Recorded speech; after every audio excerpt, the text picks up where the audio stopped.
I forget to record earlier. First, I place onion, then slices in oil. After getting golden, put the chicken, and they add ginger, garlic, and chili paste. Mix well until chicken cooked well. Cumin seed, salt, coriander seeds, biryani masala, sour plum. Add all spices.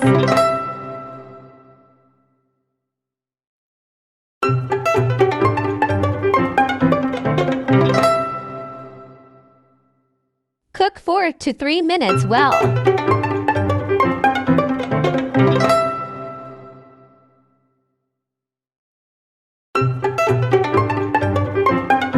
Add boiled chickpeas.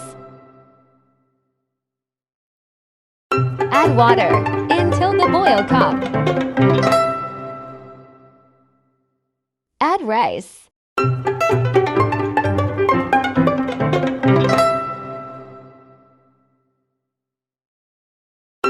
Yummy chicken chana palao ready. Serve them with drink and raita. Thank you.